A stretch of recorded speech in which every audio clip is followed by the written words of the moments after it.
వాసు గారు ఇప్పుడు aggressive speech ఇస్తారు. లేదు, no controversies, nothing, very cool. ఆ కాంట్రవర్సీకి ఆయనతో తిట్టినని తిట్లు నేను మా ఫాదర్తో కూడా తెలియలేదు. అందుకని ఈరోజు ఒళ్ళు చాలా జాగ్రత్తగా దగ్గర పెట్టుకుని మాట్లాడతాను సార్. అందుకే టైట్ షర్ట్ కూడా వేసుకొచ్చాను సార్. వైరల్ ఇమ్మంటారు, మళ్ళీ ఆయనే వైర్ పెట్టి కొడతారు తర్వాత. సో ఇంకొక అట్లీస్ట్ 4-5 నెలలు no virals, nothing, only viral ఫీవర్లు వస్తున్నాయి ఈ మధ్యలో. ఫస్ట్ ఆఫ్ ఆల్ ఈ సినిమా గురించి మాట్లాడాలి అంటే, దీక్షిత్ గారు నిన్న నైట్ అరవింద్ గారు అక్కడ ఎడిటింగ్ రూమ్లో ఉంటే లాస్ట్ హాఫ్ అన్ అవర్ వెళ్ళి నేను సినిమా చూడటం జరిగింది. అంటే సినిమా ముందు ఏంటి అన్నీ ఇంకా చూడలేదు కాబట్టి దాని గురించి మాట్లాడతాం కన్నా కూడా లాస్ట్ హాఫ్ అన్ అవర్ నేను చూసింది అయితే నాకు ఆయన అయితే బ్రెయిన్లోంచి పోవట్లేదు లాస్ట్ నైట్. అంటే నేను బయటకు వచ్చిన తర్వాత మీ మీద ఎంతో కోపం వచ్చిందంటే ఆ క్యారెక్టర్లోని. అంటే ఏసైనా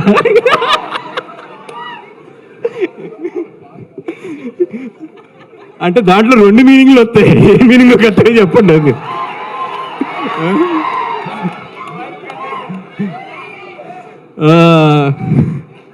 సరే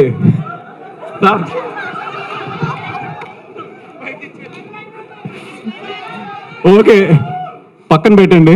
పెడితే సెకండ్ థింగ్, ఈ సినిమా దీక్షిత్ అంటే నేను చెప్పాను కదా అంత ఇంటెన్సిటీ ఉంటుంది లాస్ట్ నేను చూసిన హాఫ్ అన్ అవర్ అయితే. అది కాకుండా ఒకటి ఏంటంటే రష్మిక, మా గీతార్స్ గీత, అండ్ ఇప్పుడు భూమా.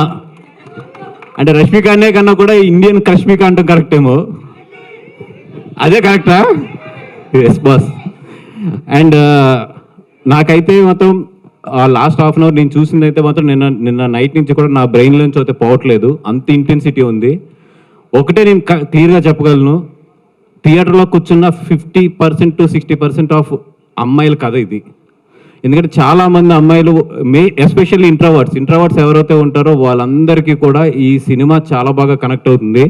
అబ్బాయిలు మీరు మాత్రం మీ గర్ల్ ఫ్రెండ్తో ఈ సినిమాకి వెళ్తే మాత్రం క్లైమాక్స్లో చాలా జాగ్రత్త. మీరు మంచి పర్ల అది ఉంది.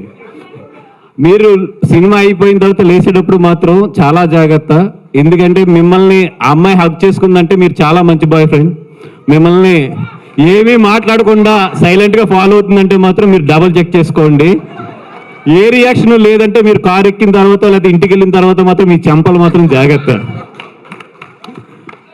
అండ్ ఒకటి ఏంటంటే, అమ్మాయి ఈ థియేటర్లోకి వచ్చేటప్పుడు అమ్మాయి ఎలాగైతే ఉంటుందో వెళ్ళేటప్పుడు అయితే మాత్రం అలా ఉండదు. సో బాయ్ ఫ్రెండ్స్ అందరూ కేర్ఫుల్, భర్తలు అందరూ కూడా కేర్ఫుల్ మీ భార్యలతో వచ్చినప్పుడు. అంత మంచి సినిమా. అంటే నిజంగా ఇంత మంచి పాయింట్ని, చాలా సెన్సిటివ్ పాయింట్ని టచ్ చేసిన రాహుల్ సార్. అంటే నాకు కొన్ని ఇన్సిడెంట్లు తెలుసు, చాలామంది తల్లిదండ్రులు ఏదైనా అమ్మాయిలకి ప్రాబ్లం ఉన్నప్పుడు చాలామంది అప్రోచ్ అవుతుంటారు, సార్ కొంచెం హెల్ప్ చేయండి, లేకపోతే పలానా డిపార్ట్మెంట్లో పలానా అవుతుందో చెప్పండి. ఇట్లాగా చాలామంది అమ్మాయిలకి జరిగే కథ ఇది. ఎవ్వరూ మనం బయటకు మాట్లాడిన కథ. ఆ కథతో రాహుల్ చాలా సెన్సిటివ్ పాయింట్ చాలా కమర్షియల్గా టచ్ చేసి చెప్పాడు. అండ్ నాకు ఎక్కడ విజయకం చూస్తుంటే కుళ్ళొస్తుందంటే, అరవింద్ గారు నా కాంబినేషన్ ఎప్పుడు కూడా కమర్షియల్ సినిమాలు లేదా ఎంటర్టైన్మెంట్ సినిమాలు మిమ్మల్ని నవ్విస్తూ జాగ్రత్తగా మేము తీసుకుంటూ వెళ్తాం.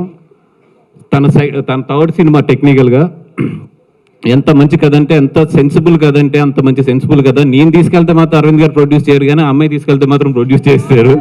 అంటే మేనకోడల విషయంకి వచ్చినప్పుడు మాత్రం డబ్బులు లెక్కలు చూడలేదు, నా విషయంలో మాత్రం ఇప్పుడు ఇది ఆడుతుందా డబ్బులు వస్తాయనా చూస్తారు. ఇది అన్యాయం సార్, ఇది అన్యాయం సార్. ఎందుకంటే ఈ సినిమాకి డెఫినెట్గా అవార్డు వస్తుంది. అవార్డు విజయకు వస్తుంది అండ్ ధీరాజ్కి వస్తుంది. ధీరాజ్ మన అంబాజీపేట చాలా మంచి సినిమా, దాని తర్వాత మళ్ళీ ఇది మంచి సినిమా. నీకు డెఫినెట్గా ఆ అమ్మాయి లేడీస్ గురించి అయితే నువ్వు చాలా మంచి సినిమాలు తీస్తున్నావు అని చెప్పి ఒక మంచి పేరు అయితే పట్టుకెళ్ళిపోతావు,